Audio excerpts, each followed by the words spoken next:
네, 여러분 안녕하세요. 반갑습니다. 오늘 영상에서는 우리가 그 목재, 원목을 말릴 때 자연 건조하는 방법과 인건 건조하는 방법 중에 주로 어떤 방법이 선호가 되고 어떤 식으로 건조를 하는 게 더 좋은지에 대해서 제가 설명을 좀 해드리겠습니다. 땅속에 뿌리를 받고 있는 그 나무 상태, 트리 상태에서는 이 완전히 나무가 그냥 이 속이 다 물로 차 있는 상태입니다. 우리가 이제 그 뭐 목재가 그렇게 물이 많은 거를 현장 용어로는 물탱이라고도 부르는데, 사실 이 뿌리를 받고 있는 상태에서의 나무는 거의 그냥 절반 이상이 물이라고 생각하시면 됩니다. 그러니까 수분이 최소한 절반 이상은 있다, 이렇게 생각하시면 되고, 한여름 특히 우리나라 기후에서 그 장마기의 습도가 가장 높을 때는 사실상 100%가 넘어간다고 봐도 무방합니다. 그래서 이 땅속에 뿌리를 받고 있는 나무를 이렇게 벌목을 해서 목재로 쓰려면 그냥 쓸 수 있는 것이 아니고 필요한 만큼 말려야 되는데, 적당한 그 두께와 폭으로 켜져 제재를 합니다. 이 동그랗게 있는 그대로 그 살아있는 원목 상태에서는 나무가 마르질 않아요. 그래서 예를 들어서 이렇게 대경재라고 뭐 기둥이나 보를 쓸 수 있을 만큼 이렇게 큰 거, 뭐 예를 들면 뭐 300에 300, 400에 300, 400점 되는 각재가 있는데, 이거를 다 말랐다고 하는 거는 사실 약간 그 어불성설에 가깝습니다. 그래서 그렇게 말리려고 그러면 시간이 너무 오래 걸리는 거예요. 제가 다른 영상에서도 목재는 두께 1cm당 1년 정도 말리는 거를 우리가 기본적으로 알아야 된다는 말씀을 드렸는데, 자, 일단 내가 필요한 두께 뭐 3, 4, 5, 6, 7, 8 뭐 이런 식으로 그 키죠. 이렇게 제재를 하고 나면 이 중간중간에 상대를 대략 한 2자 이내, 40cm에서 한 60cm 사이로 상대를 넣고, 그 다음에 이제 그 상대를 넣는 이유는 중간에 이제 바람이 통하게 하기 위함도 있고, 이렇게 나무가 전체적으로 눌려서 어떤 그 밴딩이 되는, 이게 바가지가 지는 현상을 좀 줄이려고 하는 것들이에요. 그래서 나무를 쌓을 때는 가급적이면 나무의 그 속이 위로 올라오게 해서 쌓으면 좋고, 이렇게 쌓은 상태에서 그냥 쌓기만 하지 말고 이렇게 우물정자나 다이아몬드 형태로 쌓으면 이 공기가 안으로, 바람이 안으로 들어갔다가 이렇게 돌다 나가기 때문에 더 그 잘 마르게 되겠죠. 그리고 또 이렇게 나무를 이렇게 공방이나 처마 밑에 이렇게 세워서 말리는 분들이 있는데, 사실은 나무를 세워서 말릴 때는 나무를 이렇게 똑바로 세워서 말리냐 아니면 이렇게 거꾸로 세워서 말리냐에 대해서도 궁금증을 갖고 계신 분들이 계실 텐데, 속도 면에서 보면 이렇게 거꾸로 세워놓는 것이 좀 더 빨리 마릅니다. 그래서 그 급격하게 마르는 것이 좋은 거냐 아니냐는 그 다음 문제고, 순식간에 빨리 말리는 방식이 어쩔 때는 더 많은 손실을 갖고 오기 때문에 수정에 따라, 나무를 켠 시기에 따라 또는 두께에 따라 여러 가지가 이제 조건이 바뀌니까, 사실은 그 이심전심으로 나무하고 좀 통하는 게 있어야 좀 그런 것들에 대해서 보완이 아마 될 거예요. 어쨌든 나무는 똑바로 세우는 것보다 이렇게 거꾸로 세워서 말리는 것이 더 빠르게 마릅니다. 왜냐? 이게 나무가 자랄 때 이렇게 땅속에 뿌리를 박은 나무가 수분을 밑에서부터 쭉쭉 빨아요. 제가 그 나이테는 영어로 링이고, 우리 목수들의 일부는 나이테를 스트로우, 빨대라고 부른다. 그래서 빨대를 땅에다 박고, 이렇게 우리가 그 주스나 아메리카노 같은 거, 이제 아이스 아메리카노 같은 거 마실 때 쭉쭉 빠는 것처럼 이렇게 빨대로 쭉쭉 빨면 위로 이제 물이 올라가죠. 뿌리 쪽, 그 다음에 줄기 쪽보다 이 꽃을 피워야 되는 가지 쪽, 더 크게 만개해야 되는 가지 쪽에 사실은 수분이 더 많이 필요하기 때문에 물은 위로 올라가면 올라갈수록 많다는 걸 상식적으로 말씀을 드리고, 그래서 거꾸로 말리면 이 물이 밑으로 빨리 거꾸로 세우면 이 물이 밑으로 빨리 빠지면서 조금 더 속도감 있게 마르는 것이에요. 이 나무를 거꾸로 세워놓는 게 좀 불편하기도 할 때도 있는데, 어쨌든 그런 건 상식적으로 알아두시고, 보통 우리가 자연 건조를 할 때는 그렇게 상대를 껴서 그 상대를 넣고 그늘진 곳에 바람이 잘 통하게 해서 적어도 나무 두께 1cm당 1년 정도씩을 말려야 된다고 제가 말씀을 드렸고, 그렇게 하려고 그러면 너무 오래 걸리니까, 그래서 이제 이 제재한 상태의 나무를 이제 그 건조장에 보내죠. 개인이 건조기를 갖고 있는 분들도 제가 여러 명 봤습니다. 물론 저는 없어요. 저는 굳이 막 그렇게까지 요란스럽게 할 생각이 없고, 제재도 직접 하는 분도 있고 건조도 직접 하는 분도 있고, 그런데 글쎄 제가 아마 오지에서 목공을 하는 사람이었으면 그렇게 했을지도 모르겠어요. 하지만 제가 사는 이 인천, 부천, 김포, 검단, 강화 이쪽 지역은, 서울, 경기 인근 지역은 이 인천에 우리나라에서 가장 큰 목재 단지가 모여 있기 때문에 사실 1톤 트럭 운임 한 4만 원, 5만 원 이내에서 모든 게 해결이 가능합니다. 그래서 굳이 이렇게 거리가 지방이라 멀어서 이런 게 부담스러운 분들은 그렇게 안 해도 되는데, 여기서는 그렇게 좀 큰 부담 없이 할 수 있기 때문에 쇼핑을 할 수 있다는 거예요. 원스톱으로 어떤 목재단지 한 군데만 들어가면 그 안에서 제재, 건조, 뭐 가공 모든 게 다 되기 때문에 사실 크게 걱정 안 하는 것이죠. 그래서 내가 목공을 하는, 공방을 하는 지역에 따라 그런 좀 이점이 있다는 말씀을 드리고, 이 목재 제재를 한 그러니까 목재소, 제재소, 건조장을 다 갖고 있는 기업은 그렇게 흔치 않아요.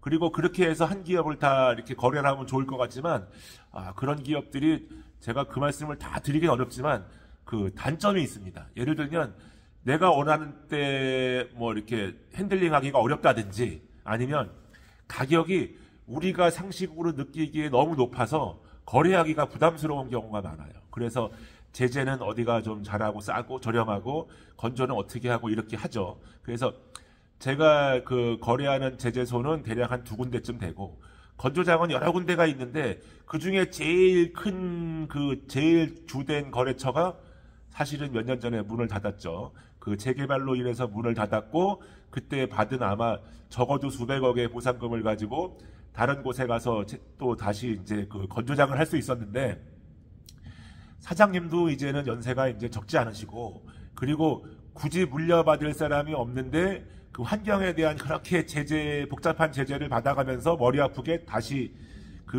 건조장의 롤을 만들 필요가 없다 해서 이제 은퇴하신 건데, 사실 보상받은 거 다 못 쓰고 돌아가실, 이거는 뭐 그냥 하는 얘기고, 어쨌든 죄송합니다.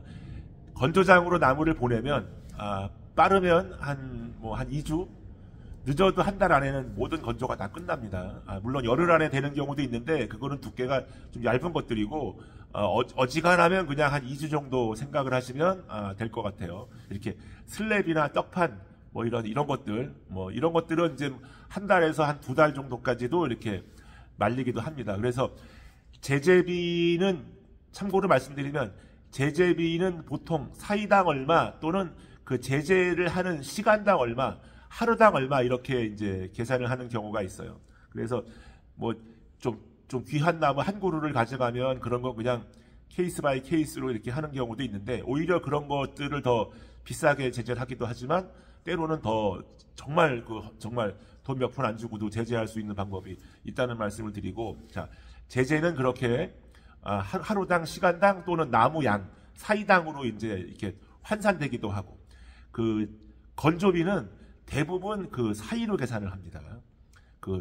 하루당 얼마 이런 것들 다 환산해서 목재의 사이로 제적으로 이렇게 최적으로 푸는데, 사실 이 목재가 상대를 넣고 해서 이게 부피를 가진 걸로 사실은 환산되는 거라고 더 보면은 더 맞을 수도 있어요. 그거를 건조장을 하시는 분들이 목재를 맡긴 분들한테 말을 하면 사실 그게 좀 혼선이 생기니까, 그냥 목재 사이당 얼마 해서 큰 건조를 하는 로 하나에 이제 몇 사이가 들어가는지 이런 것들로 아마 그분들 통계를 갖고 있을 겁니다. 그래서 우리가 목재를 원목을 말리는 거를 킬른드라이 한다 그래요. 그래서 나무 장작감, 나무를 떼서 이제 그러니까 나무가 아니고 장작을 떼서, 장작이 나무죠. 어쨌든 열을 가해서 이제 목재를 말리는 가마, 이 가마를 우리가 우드킬른이라고 그러고,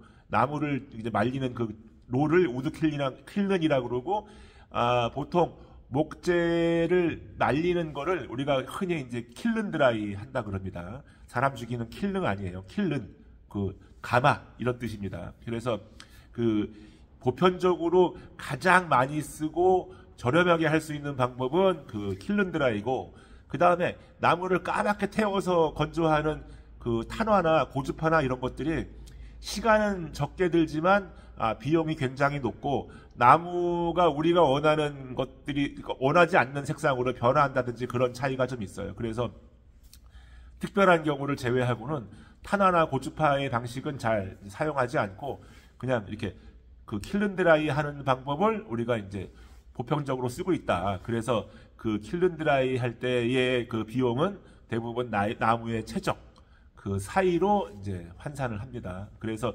참고로 알아두시면 이 나무마다 다 이렇게 그 어떤 함수율, 그러니까 나무 원목 안에, 목재 안에 머금어져 있는 그 수분의 함량으로 이제 많은 얘기를 하고 있는데, 우리가 얘기하는 그 SPF, 스프러스 파인 펄을 구조제로 만들어서 들어온 것들, 뭐 일본에서나 북미에서 이렇게 들어온 것들, 이런 구조제 같은 경우에는 그냥 우리가 함수율 18%라고 보시면 돼요. 얘는 함수율을 18%까지 건조를 해서 이제 몰더로 가공을 해서 들어온 것들입니다. 그래서 그 함수율 18%가 되지 않으면, 그렇게 건조를 하지 않으면 수입 통관이 되지 않는다. 그래서 함수율 18%에 맞춰서 이제 들어오는 것들이고, 뭐 더 많이 하려고 그러면 가능하지만 비용 때문에 그 정도에서 빼는 것이다. 그래서 우리가 그 가구를 만들려면은 뭐 보통 한 12%, 15% 이하, 그 다음에 그 나무를 집성할 때는 한 7, 8%선 9% 요 사이 왔다 갔다. 그 다음에 이제 악기를 만들거나 이런 것들은 조금 더 말리기도 하고, 그래서 그 보통 나무가 아주 바짝 자연 건조하고 인공 건조를 해서 최대한 바짝 말라서 이 라이터 불 정도로도 그냥 불이 붙을 정도가 되면 이거는 함수율 한 4% 정도 보면 되고, 함수율을 제로로 만들 수 있는 방법이 있냐? 없죠. 대기 중에 습도가 있는 한은 없고, 달나라, 제가 가본 적 없는, 여러분도 가본 적 없으시겠지만 달나라에 가면 가능한지는 좀 나중에 보겠습니다. 그래서 오늘의 영상의 주제는 인공건조를 하는 게 좋으냐, 자연건조를 하는 게 좋으냐, 자연건조, 인공건조 중에 어떤 방식을 택해야 되느냐인데, 사실은 누누이 제가 뭐 이 정도 영상을 들으신 분들은 아시겠지만 자연건조, 인공건조를 병행하는 목재가 사실은 좋은 목재이기도 하죠. 하지만 이거는 여러분들의 조건도 생각해 보셔야 돼요. 예를 들면 여러분들이 주로 뭐 계단재나 이런 좀 약간 티크네스가 있는 걸 작업을 할 때는 자연건조, 인공건조를 다 해야 되지만, 예를 들어서 여러분들이 작은 소품들, 예를 들면 악기를 만들어요. 예를 들어서 뭐 기타에 뭐 넥을 만든다든지, 이런 목재 같은 경우에는 대부분 두께가 한 10mm 내외로 이제 켜져야 됩니다. 10mm 내외로 켜지는 거를 그렇게 켜서 죽대기 떼어내고, 죽대기를 떼어내는 이유는 죽대기를 안 떼어내면 이게 죽대기가 갖고 있는 그 힘 때문에 안에 심재까지 다 휘어버리니까 죽대기 떼어버리고, 얘를 만약에 장작가마에 넣어버리면, 인공건조한다고 장작가마에 넣어버리면 다 휘어버려요. 그래서 이렇게 그 기타 넥이나 이렇게 될 정도로, 예를 들어서 뭐 한 1cm 정도 뭐 내외 또는 이내의 목재가 필요한 분들은 자연건조를 하는 게 좋습니다. 어차피 두께가 1cm면 1년만 말리면 된다고 아마 이제 얘기를 저한테 들으셨을 텐데, 그 정도만 잘 말려도 괜찮습니다. 물론 이제 그런 일들을 전문적으로 하시는 분들은 그 이상을 말려요. 그래서 약간 두꺼운 상태에서 말려서 다시 키기도 하고 이런 번거로움이 있는데, 제 경험으로는 저희 공방에도 사실 이거 자투리로 좀 제가 다 쓰기는 부담스럽고, 이게 별로 이제 일이 없으니까 쓸 일도 없어서 이런 거 좀 제가 필요한 분들 나눠드릴 수 있는데, 예를 들면 웬지나 흑단이나 자단이나 이런 그 뭐 부빙가 같은 거, 이런 것들, 장미목 이런 것들 뭐 두께 한 6mm, 8mm, 한 10mm 가까이 되는 것들, 뭐 이렇게 크고 작은 소품용이 저한테 좀 있어요. 근데 이런 것들은 다 자연 건조한 것들입니다. 건조장에 보내지 않은 것이에요. 그래서 얇게 킨 것들은 그냥 자연 건조를 하죠. 그래서 부피를 작게 만들어요. 길게 쫙쫙 켜놓으면 이게 다 뒤틀려 버리니까 내가 원래 쓰려고 했던 길이만큼으로 다 자릅니다. 좀 더 길게. 갈라질 건 물론 예상해야죠. 그래서 그런 것들 다 해가지고 마치 그냥 책장에다가 책 꽂듯이 이렇게 보관을 하죠. 그렇게 두면 실내에 그렇게 두면 잘 마르는 것입니다. 그래서 그 자연건조, 인건건조는 무조건 한쪽으로 치우치는 건 아니고 두 개 다 병행하면 좋은데 의외로 인건건조 같은 건 아예 안 하고 오직 자연건조만 해갖고 쓰는 분들이 꽤 있어요. 그 비용 때문에 그런 건지 번거로워서 그런 건지는 모르겠는데 아마 건조가 좀 덜 된 나무를 가지고 어떤 생산품들 프로덕을 했을 때 그게 이제 하자 생기는 경험까지는 안 해본 분들이 대부분입니다. 이게 문제를 겪어보면 그런 건 알죠. 충분히 말려야 이게 하자가 없다는 걸 알기 때문에 비용과 시간을 들여서 인건건조를 하는데 대부분 그런 걸 겪어보지 않은 분들은 그 개념이 없으니까 그냥 어디 비닐하우스에 처박아 놓고 말리면 되는 줄 아는 거예요. 그렇지는 않은데 보통 우리가 한 4, 5cm 정도의 두께로만 제재를 해도 아주 오래 말려야 됩니다. 물론 이제 좋은 조건에서 아까 말씀드린 상태에 놓고 그늘진 곳에서 바람 잘 통하게 잘 놔두면 그 4, 5년 말리면 좋은 목재로 성장을 하죠. 그 좋은 제목으로 준비를 마치게 되는데 사실 그때까지 기다리기 어려우니까 또 좀 더 이제 확실한 방법으로 건조를 하기 위해서 그렇게 이제 그 자연 건조와 인건 건조를 병행하는 것이고 장작가마에 넣고 떼버리면 그 안에 있는 벌레 이런 것들이 다 죽죠. 그래서 병충해, 그러니까 그 수입목들이 켜진 것들은 그 말려야만 이렇게 수입 통관이 되는 것들은 일정 부분 말려야만 수입 통관이 되는 것들은 그 재선충의 확산을 막고자 하는 그 목적도 큰 것입니다. 그래서 그 제가 대형마트나 이런 데서 또는 시중에서 판매하는 나무 도마 이런 거 수입품 쓰지 말라고 그러는 것 중에 하나가 그 나무 도마가 수입돼 갖고 들어오려고 그러면 기본적으로 칠을 한 번이라도 해야 되거든요. 그 칠을 하려면 과연 그 사람들이 거기다가 인체에 무해한 칠을 했겠냐는 겁니다. 그렇지 않을 가능성이 높죠.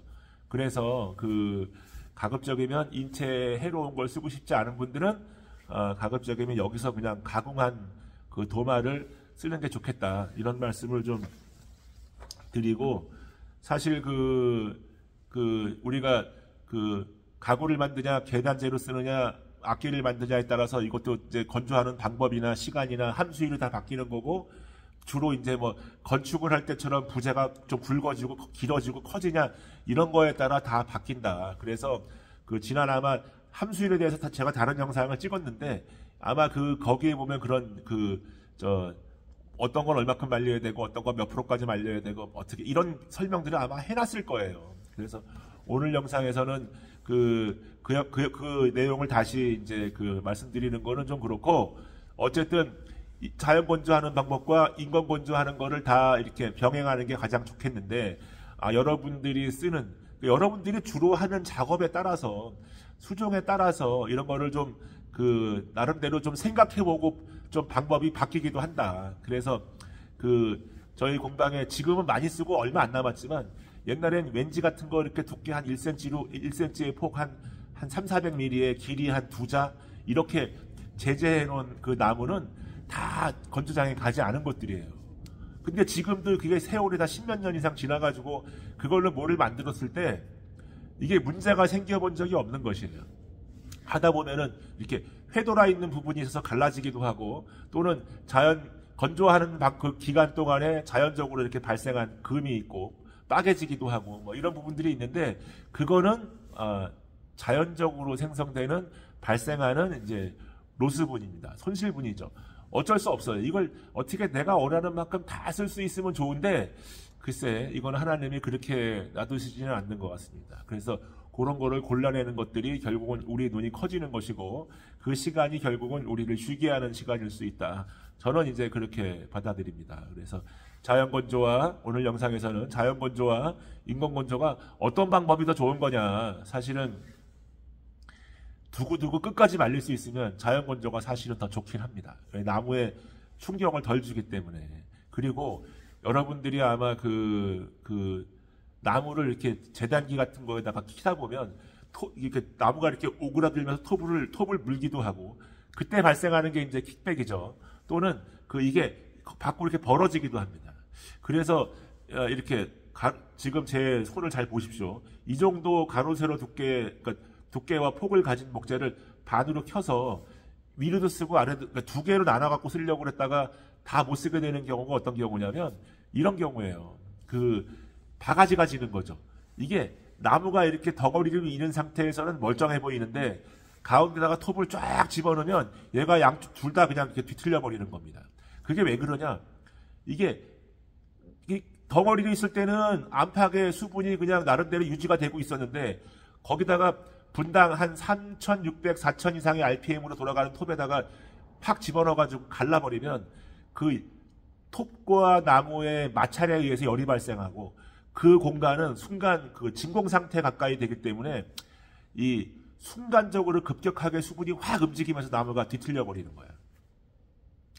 이거는 좀 경험이 좀 있어야 느낄 수 있는데, 그래서 자연 건조한 나무는 이 겉에보다는 속에 물이 좀 더 많고 겉과 속이 약간 다른 그 수분을 갖고 있고, 인공 건조한 것들은 이 속에 있는 수분까지 강제로 그냥 확 당겨서 없애버린 거기 때문에 그래도 안에가 좀 그 안팎이 그나마 좀 일률적이다. 그래서 안쪽에 수분이 있는 것들은 주로 오그라드는 경우가 있고, 안쪽에 수분이 적은 거는 이제 그 안팎이 수분이 같은 거는 이제 벌어지는 경우가 있는데, 여러분 이거는 제 말만 믿으시면 안 됩니다. 세상 일은요 항상 반대로 되는 그런 경우가 있어요. 그래서 그 톱을 한 번에 집어넣지, 이만한 나무를 빠갤 때는 이렇게 빠개거나 이렇게 빠갤 때는 톱을 한 번에 집어넣지 말고 이렇게 한 번 넣고 그 톱이 지나간 자리를 좀 공기를 먹이고 바람을 쏘이고 또 넣고 또 넣고 점점해서 마지막에 가운데를 딱 떼어내는 방법이에요. 그래서 그 때에 따라서는 나무가 너무 많이 돌아가서 손해를 많이 보는 경우는 그렇게 나무를 켜내는 방식의 시간이 보통 한 두세 시간, 반나절에서 길게는 하루 반이 걸리는 거예요. 그러니까 다른 작업을 하세요. 그 사이 다른 작업을 해야지 그거를 빨리 잡아먹겠다고 그냥 톱날 그냥 이빨이 최대에 올려갖고 그냥 확 밀어버리면 양쪽 거 다 못 쓰게 되는 경우가 있습니다. 그래서 자연 건조하고 인공 건조가, 그러니까 자연 건조를 했느냐 인공 건조를 했느냐에 따라 그거를 내가 알아야 이 나무를 좀 컨트롤할 수 있어요. 그래서 자연 건조와 인공 건조는 어떤 방식이 더 좋느냐, 또는 그거에 따른 그 경우의 수에 대해서 오늘 좀 말씀을 드려봤습니다. 사실 이거 제가 지금 오늘 이 영상에서 찍은 거에 대해서 한 번쯤 고찰해보고 이거 좀 이렇게 알아들을 수 있는 분들이면 여러분들은 이미 나무하고 아주 가까운 친구가 된 분들입니다. 나무하고 그 정도 교감을 하고 나무의 생각을 읽을 수 있으면 아마 여러분이 작업하는 게 상당히 편안해지실 거라고 저는 이제 보는 것이에요. 하여튼 오늘 영상도 끝까지 봐주신 분들께 진심으로 감사드리고, 저는 또 다른 영상으로 여러분 만나겠습니다. 오늘도 좋은 하루들 보내십시오. 감사합니다.